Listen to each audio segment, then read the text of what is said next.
saudara kita masuk pagi hari dengan pasal yang 48 dan 49. Kita akan melihat bersama saudara pada ayat yang pertama sampai ayat yang ke-8 dari pasal 47 ini. Ayat 1 sampai ayat yang ke-8. Sama-sama kita baca. 1, 2, 3. Untuk pemimpin biduan dari Bani Korah, Mazmur.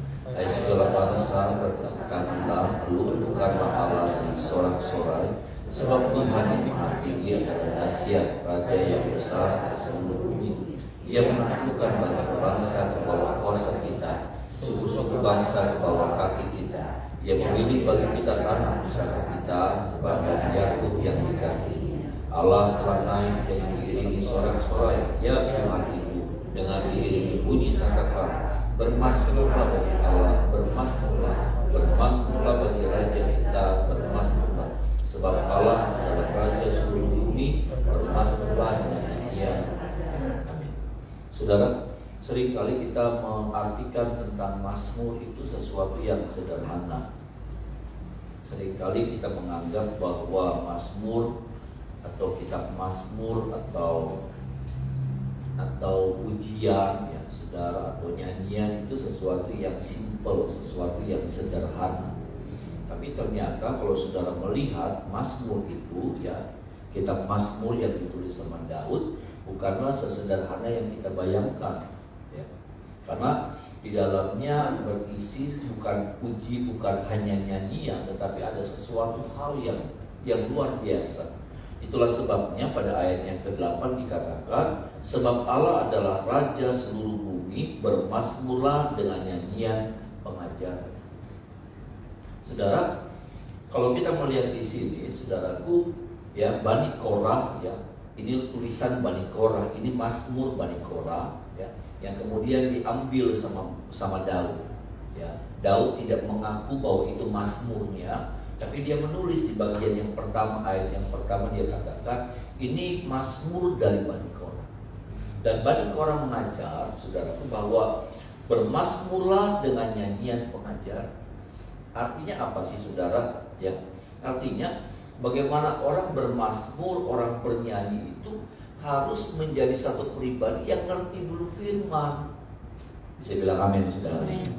Karena seringkali kita nyanyi, kita jadi pemuji, apakah kita apa ya saudara, kita nggak ngerti firman gitu saudara. Kita seringkali nyanyi, apakah itu di gereja ya sudah, tapi sebetulnya kita nggak ngerti firman. Dan berapa banyak orang yang lebih suka kepada pujian, lebih suka kepada fase atau momen di mana orang ibadahkan puji-pujian dulu itu saudara, baru firman Tuhan. Dan berapa banyak orang suka sama pujian, tapi waktu masuk di bagian daripada firman mereka nggak tertarik. Pujian dan firman dan pujian jadi satu kesatuan yang nggak bisa dipisahkan. Kita nggak bisa lebih memilih firman atau lebih memilih pujian, karena sekali lagi saudara, ini menjadi satu bagian, ini menjadi satu kesatuan yang tidak bisa terpisahkan sama sekali. Dan kalau kita bicara tentang bermasmur, menyanyi, memuji Tuhan, Bani Korah mengajar kepada kita seperti ini, nyanyi, bermasmurlah dengan nyanyian pengajaran. Artinya yang saya lihat, yang saya temukan, orang-orang yang suka memuji, orang-orang yang suka menyembah, akan bermasmur, atau orang-orang pelayan Tuhan terlebih lagi, ya saudara, bukan juga cuma pelayan Tuhan, WL, singer, ya saudara. Karena di zaman Daud, saudara, ada kelompok-kelompok yang dikhususkan untuk jadi pemuji-pemuji. Nah ini Bani Korah, Bani Asaf, ya saudara, Bani Yedutun, saudara, mereka adalah orang-orang yang dikhususkan untuk memuji. Ya, mereka mendapatkan giliran jaga, saudara, giliran tugas. Ya. Dan mereka bilang seperti ini juga, mereka sama, mereka tahu bahwa orang yang memuji Tuhan harus ngerti dulu dengan apa? Dengan sebuah pengajaran firman. Kenapa saudara? Karena kalau orang cuma tahu memuji, kalau orang cuma tahu nyanyi, orang cuma bisa ngarang lagu dan lain sebagainya, mereka hanya akan tampil sebagai seorang penyanyi, tetapi bukan sebagai seorang pemuji. Penyanyi dan pemuji itu beda. Saya tidak bermain kata di sini. Tapi penyanyi dan pemuji itu beda. Penyanyi ya penyanyi. Ya, berapa banyak kali kita hadir di gereja, saudara, ibadah seperti ini kita jadi penyanyi. Kita belum jadi pemuji. Berapa banyak kali juga pelayan-pelayan pun yang tampil di depan, di panggung, saudara, mereka cuma jadi penyanyi, tapi mereka belum jadi pemuji. Yang Tuhan minta, yang Tuhan mau, yang Tuhan cari, pemuji-pemuji. Ada amin, saudara, ya, bukan penyanyi, tapi pemuji. Ya, apa? Pemuji itu beda, saudara. Waktu mereka nyanyikan itu betul-betul ada sesuatu yang mereka persembahkan. Mereka bukan tampilkan pribadi mereka, tetapi mereka tampilkan pribadi dari pujian yang mereka naikkan itu tentang kebesaran Tuhan, tentang hebatnya Tuhan, tentang dahsyatnya Tuhan, dan bukan mereka yang mereka tampilkan. Bisa bilang amin, saudara. Penyanyi menampilkannya apa? Menampilkan suaranya yang bagus, suaranya yang hebat, tampilannya yang menarik. Betul, kita harus juga perhatikan hal-hal seperti itu. Tetapi bukan itu yang kemudian ditonjolkan, bukan itu yang kemudian dipamerkan gitu, bukan. Tapi apa? Tentang isi dari pujian itu sendiri.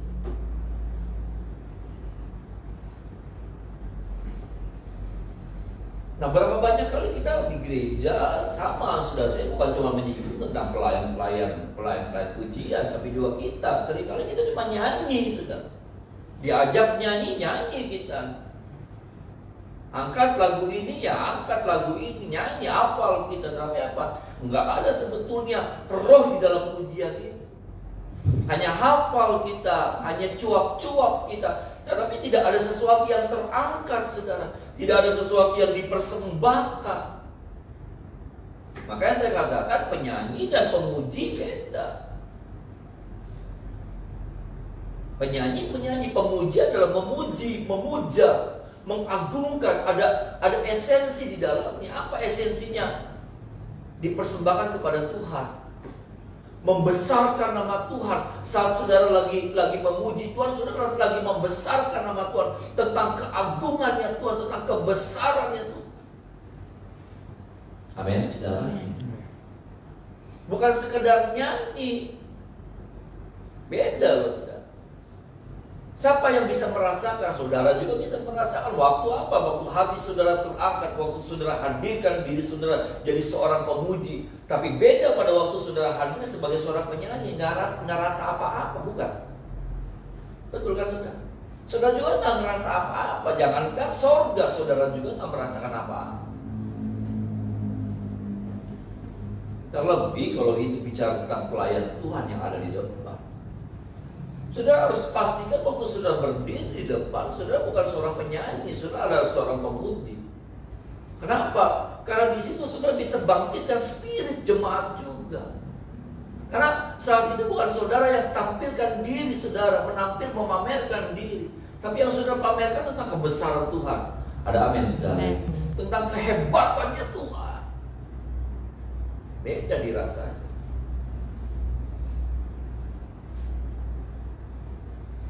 Nah, Bani Korah mengajar seperti ini. Makanya setiap orang mesti ngerti. Pelayan Tuhan bukan cuma modal talentanya. Tapi seorang pelayan Tuhan juga harus dibekali sama firman.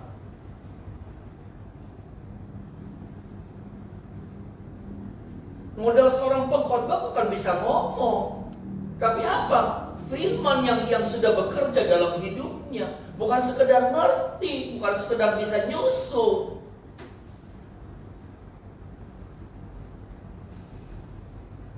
Bukan sekedar tahu sistematika tentang firman, nyusun firman.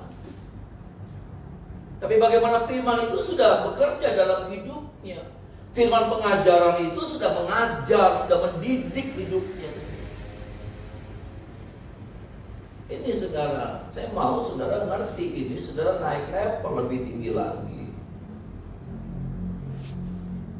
Karena yang saya lihat hari-hari ini pelayan-pelayan Tuhan, saudara cuma modal bisa nyanyi. Suara bagus, nggak ada fals, apalagi suaranya oke banget gitu saudara, ya sudah. Apalagi kalau ditambah dengan penampilan yang oke, maka jadi sudah. Udah syarat yang lain sudah nggak ada. Enggak, ada syarat yang lebih penting lagi. Apa itu? Hidupnya sudah diisi sama firman pengajaran. Ada amin, saudara. Firman ini sudah mendarat, firman ini juga sudah bekerja dalam hidupnya.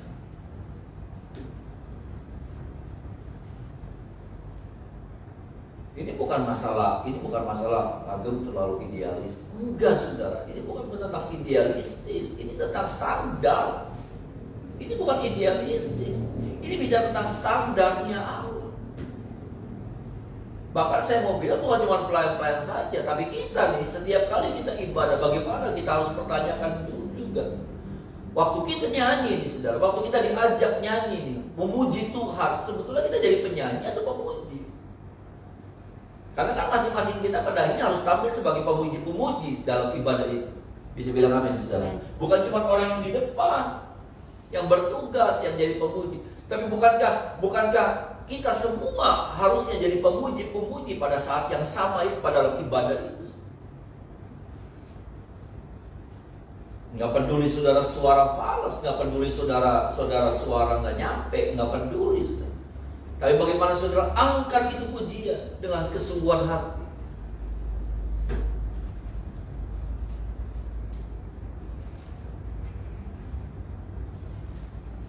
Sampai di sini, saudara, supaya apa? Ibadah kita menjadi ibadah yang kita alami berkat di dalamnya. Ada amin, saudara. Dan ibadah itu ibadah yang bisa dirasa sama Tuhan. Bukankah ibadah itu kita persembahkan kepada Tuhan sebagai Raja yang sedang menikmati ibadah itu. Ada satu pribadi loh yang lagi liatin kita, saudara. Ada satu pribadi yang lagi nyaksin. Ada satu pribadi yang lagi menikmati apa yang sedang kita kerjakan hari ini, pagi ini, saudara. Siapa itu? Pribadi Raja itu Tuhan. Bisa bilang amin, saudara. Dia yang sedang menikmati apa yang sedang kita kerjakan pagi ini. Dia yang sedang melihat.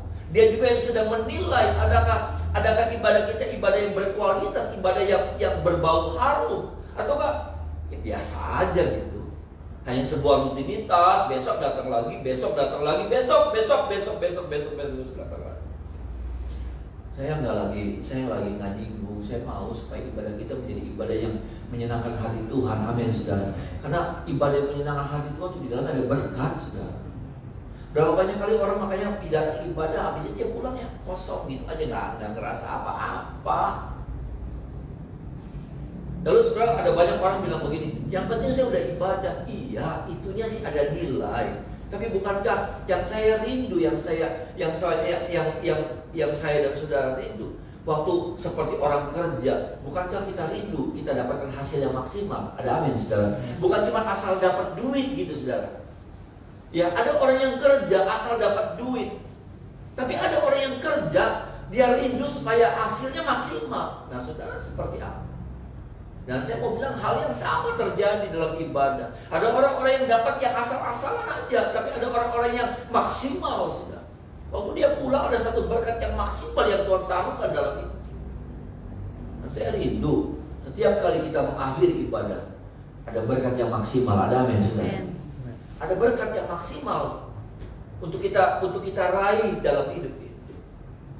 Bukan kita ibadah cari berkat, bukan. Saudara harus ngerti lagi nih perbedaannya. Bukan kita ibadah mau cari berkat, bukan, beda. Tapi biarlah ibadah jadi sebuah kerinduan kita, kebutuhan kita untuk kita berjumpa dengan Tuhan.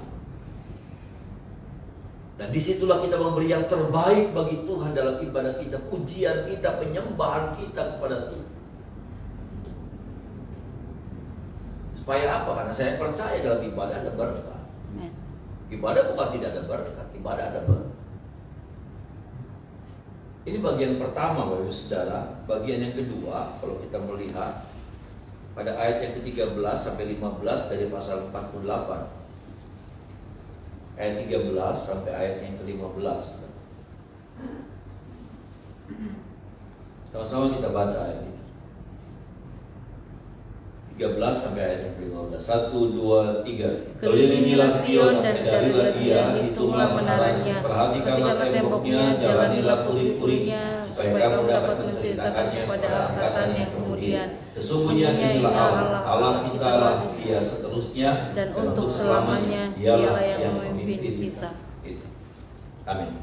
Saudara, kalau saudara melihat, saudara, ayat yang ke-13 saya tertarik ya saudara. Saya tertarik melihat bahwa Bani Korah mengatakan, kelilingilah Sion, edarilah dia, hitunglah menaranya, perhatikanlah temboknya, jalanilah puri-purinya, supaya kamu dapat menceritakannya kepada angkatan yang kemudian. Kelilingilah Sion, edari, hitungi menaranya, perhatikan temboknya. Saya lagi coba membayangkan begini. Bani Korah lagi bilang begini, lihat betapa ada sesuatu yang luar biasa di Sion. Ada sesuatu yang dahsyat di Sion, bangunan-bangunan yang temboknya tembok yang kuat, menaranya menara yang kuat, dan lain sebagainya.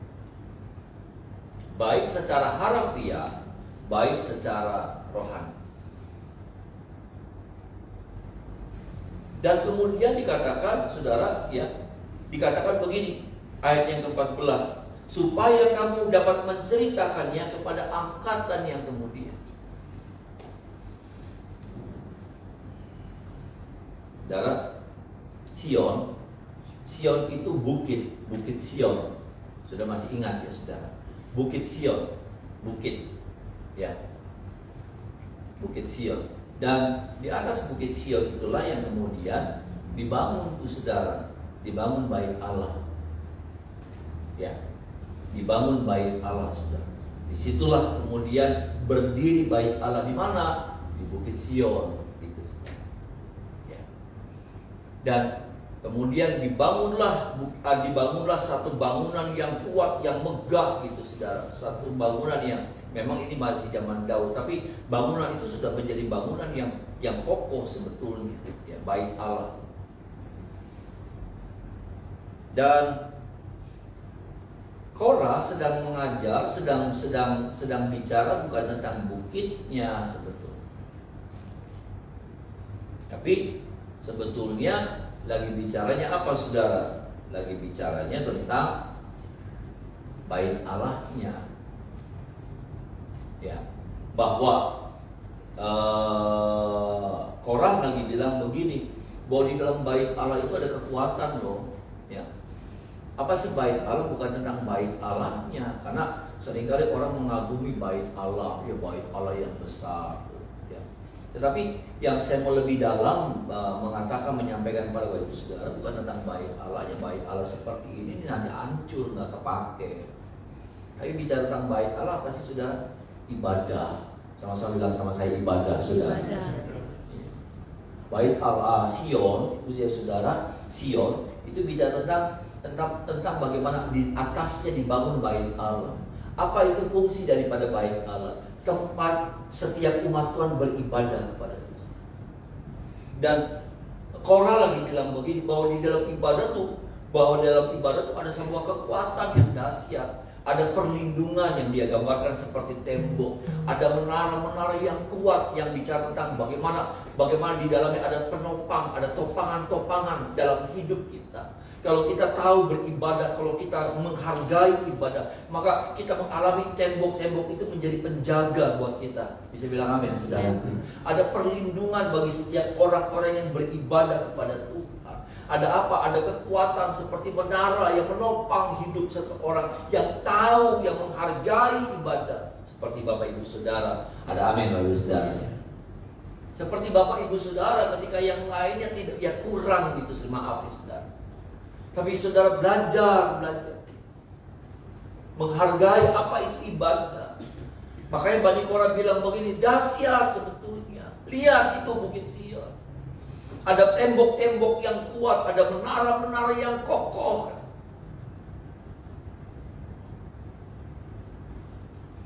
Di dalam persekutuan kita sama Tuhan, kita akan alami itu. Apa itu? Perlindungan dan topangan Tuhan. Ada amin, saudara. Dalam ibadah kita, dalam persekutuan kita sama Tuhan, setiap orang yang membangun persekutuannya sama Tuhan, maka dia akan mengalami banyak hal dalam hidupnya.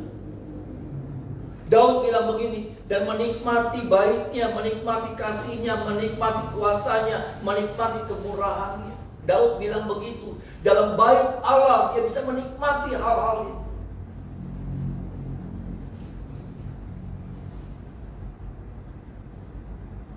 Daud ngalamin kekuatan, Daud ngalamin pemulihan, Daud ngalamin kemenangan. Waktu apa? Waktu dia bangun persekutuan di dalam hubungannya dengan Tuhan.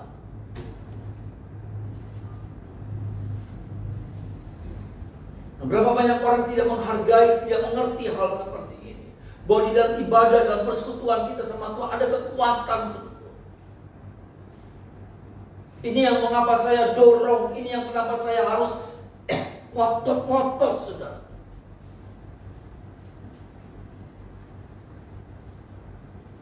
Untuk setiap pribadi jemaat Tuhan tempat ini harus ibadah, harus rajin ibadah, harus sungguh-sungguh ibadah. Karena saya tahu, saya mengerti bahwa di dalam ibadah itu ada kekuatan Allah, ada berkat Allah, ada perlindungan Allah buat kita. Bisa bilang amin, saudara. Makanya Keluaran 23 ayat 25 bilang begini, kalau kamu beribadah maka aku memberkati rotimu, airmu, dan aku akan melalukan penyakit daripadamu. Bisa bilang amin, saudara. Artinya apa sih? Ada perlindungan, ada pagar, ada tembok. Dan bukan cuma itu, Korah bilang begini, ada topangan, ada tiang-tiang penopang.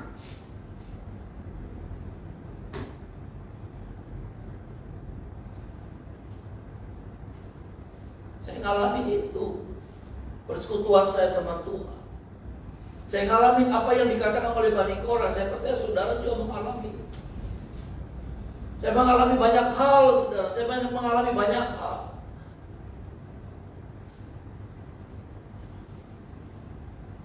Jujur kalau kemarin saya mau bilang tentang Mukernas kemarin ya saudara. Aduh saudara,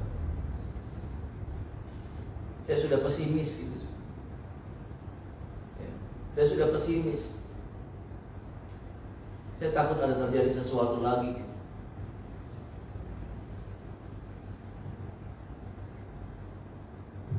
Saya takut akan terjadi sesuatu peristiwa yang lebih hebat lagi dibandingkan yang kemarin itu. Tapi saya berdoa terus, saya berdoa.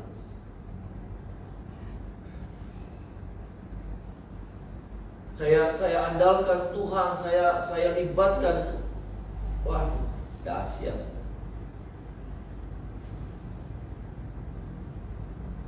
Di acara itu nggak tahu saya ngerti Tuhan kerja luar biasa. Kami yang maaf saudara, kami yang terpecah-pecah gitu kan. Saudara bayangkan mau kerja dan terpecah-pecah kayak apa. Tapi Tuhan satukan kami lagi saudara. Ada amin saudara. Saya berterima kasih buat doa Bapak Ibu. Saya tahu Bapak Ibu sudah berdoa buat acara Mukernas. Sudah juga berdoa buat saya. Kami bisa menyatu lagi, nggak ada kemunafikan lagi, nggak ada, tapi betul-betul dipersatukan. Nah, itu sesuatu yang luar biasa sekali. Itu sesuatu yang luar biasa sekali. Nggak tergantikan gitu dengan biaya.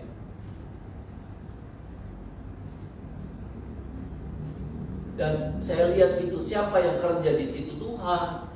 Tuhan yang dilibatkan. Ada amin saudara. Tuhan yang buat saya aduh.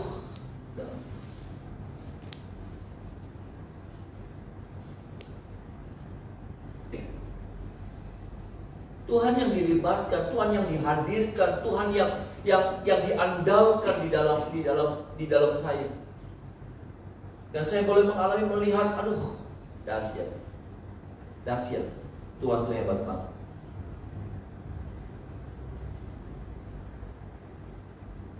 Saya bukan ngadepin 1-2 orang loh.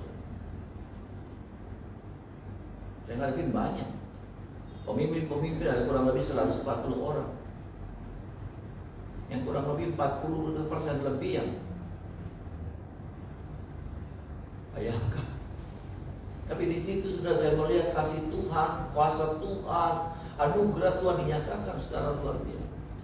Dan Tuhan juga mampukan saya untuk saya bisa bersikap dengan baik. Karena saya lihat orang-orang kan salah tingkah kalau ketemu sama saya. Kalau saya muka-muka preman terus, muka galak, muka jutek, Tapi Roh Kudus memampukan saya juga nggak gampang untuk seperti itu. Tapi Roh Kudus memampukan saya, itu sudah pekerjaan Tuhan. Ada amin. Itu pekerjaan kuasa Tuhan yang apa? Yang kita libatkan dari apa? Dari persekutuan, membangun persekutuan dengan Tuhan. Disitulah kita nyatakan kita bukan siapa-siapa, saya nggak bisa Tuhan, cuma karena Tuhan saya bisa. Ada amin saudara. Ibadah itu sedang menampilkan pribadi saudara kosong di hadapan Tuhan. Saudara sedang mengatakan begini waktu saudara ibadah, Tuhan saya bukan siapa-siapa, saya nggak bisa apa. Makanya maaf saudara, dengan kata kasar yang gini, orang nggak pernah ibadah sombong. Orang yang jarang ibadah sombong, merasa dirinya mampu, merasa dirinya kuat, merasa dirinya hebat. Enggak, saya bukan, kalau sudah bilang terlalu berlebihan, enggak. Karena sama halnya Tuhan bilang itu sama saya juga. Waktu saya jarang berdoa, waktu saya nggak suka berdoa, Tuhan bilang begini, sombong, kamu sombong. Kamu ngandalin kekuatan diri sendiri, kamu ngandalin otak kamu ngandalin pengalaman kamu ngandalin hikmat kamu ngandalin pintar ngomongnya kamu ngandalin kehappyan kamu rasa. Nggak bisa.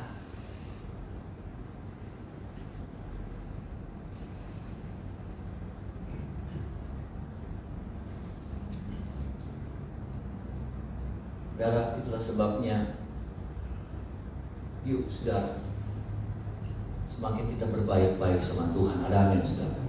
Semakin kita bangun hubungan yang baik sama Tuhan. Nggak peduli masalah mau sebesar apa, tapi Tuhan yang akan bekerja dalam hidup saudara. Ada amin saudara. Tuhan yang akan berperang, Tuhan yang akan bekerja yang di luar gitu. Nggak ngerti kita. Saya nggak bisa memahami yang kemarin itu bagaimana. Tapi maaf nih saya udah malas. Mau turun aja nih kalau dari kampung saya udah malas ketemu orang. Jujur ya, saya malas ketemu orang. Tapi nggak ngerti bagaimana Tuhan kerja secara luar biasa.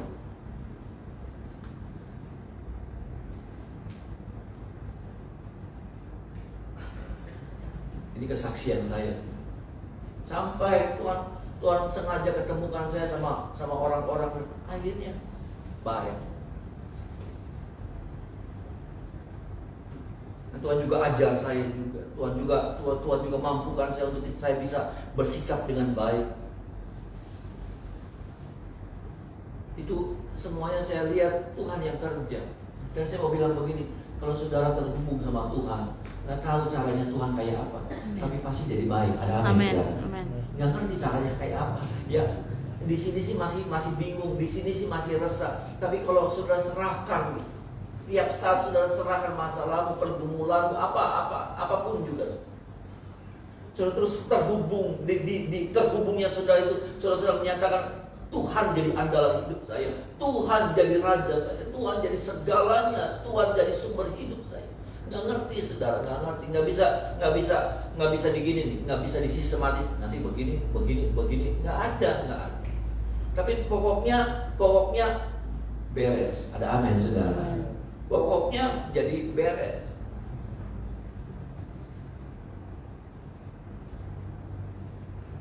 Gubernur mau datang saudara, Anies Baswedan mau datang. Molor.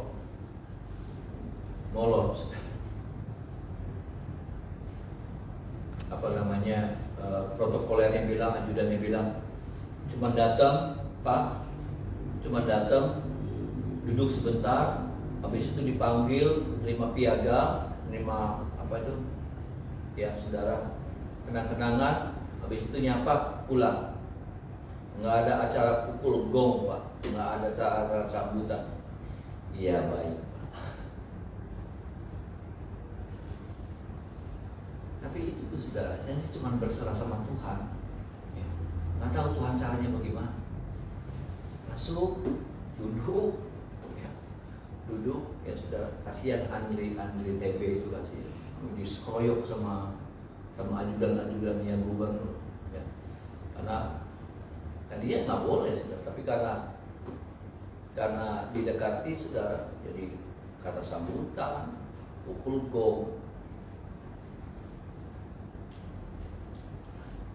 Terlepas saudara mendengar yang macam-macam, karena kami kan harus menghargai pemimpin yang ada di daerah. Kami kan sedang hadir sebagai tamu di DKI, dan sebuah kehormatan juga kalau beliau bisa hadir di acara kami.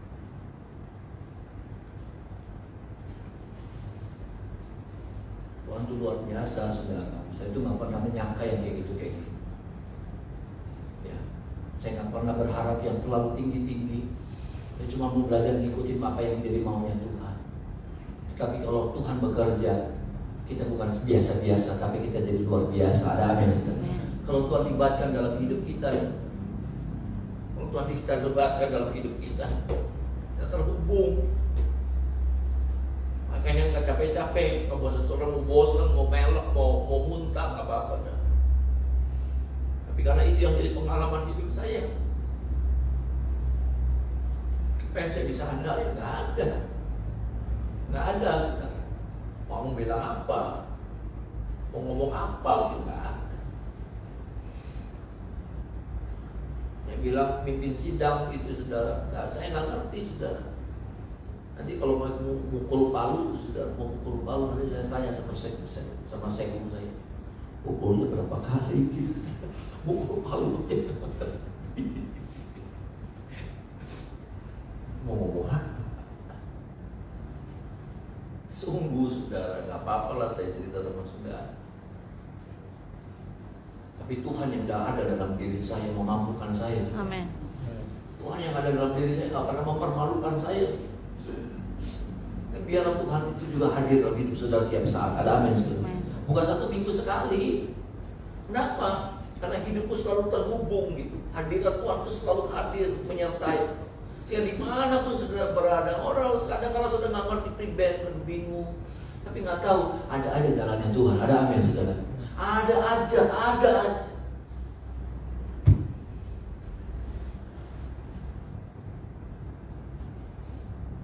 Saya tuh mimpin dokter, saudara. Di bawah saya tuh dokter. Saya suka bingung, saudara. Di bawah saya, anak buah saya tuh dokter, pintar. Nggak ngerti, ya saya bukan itu, tapi nggak ngerti. Saya dimampuin, saya nggak dipermalukan, ngobrol nggak dipermalukan. Malah kalau dengerin saya, jemaat aja nggak gitu banget langsung. Jemaat aja juga cuek aja.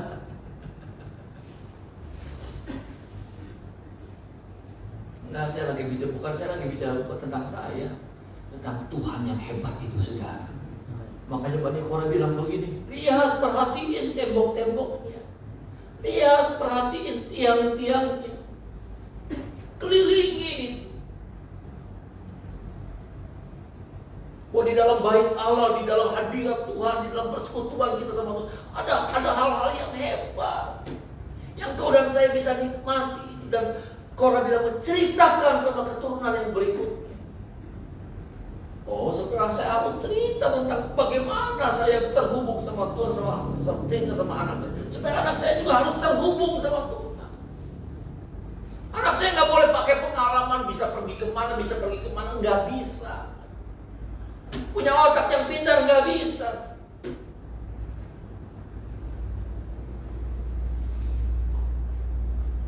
Bukan berarti kita nggak boleh pintar, sudah, bukan. Tapi maksudnya gini loh. Tuhan harus jadi yang utama dan pertama. Ada amin, saudara. Hubungan kita sama Tuhan itu harus jadi utama. Tolong kita, ya. Mari kita menyembah Tuhan.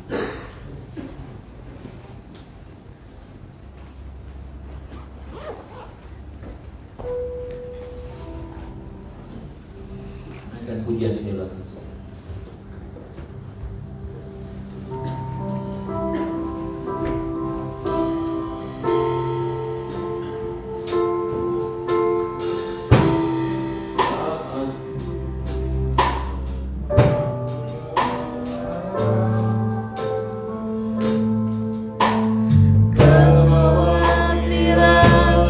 Menghimpit jiwaku.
kebenaran firman.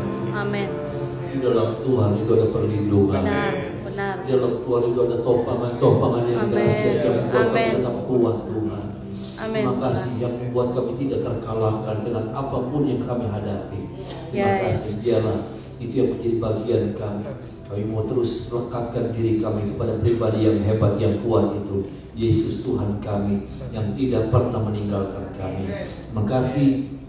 Ini berkat Tuhan terbaik untuk kami nikmati, anak-anak kami diberkati, mereka sekolah, berkuliah, masih balita, berdagang, bekerja, berumah tangga yang belum berumah tangga diberkati pada hari dengan darah Yesus. Rumah tangga kami, istri, suami, anak-anak kami, pekerjaan, kesehatan, tujuan kami, seluruh kepemilikan kami diberkati pada hari dengan darah Yesus. Bangsa negara kami Indonesia diberkati, kota kami Cirebon diberkati, kami rindu kami pulang dari tempat ini, kami jadi berkat dimanapun kami berada. Pekerjaan Tuhan, keturunan diberkati, tambahkan bilangan jiwa yang ada, jiwa-jiwa rindu bertumbuh melalui lebih dalam, kirimkan bersama kami Pak ini.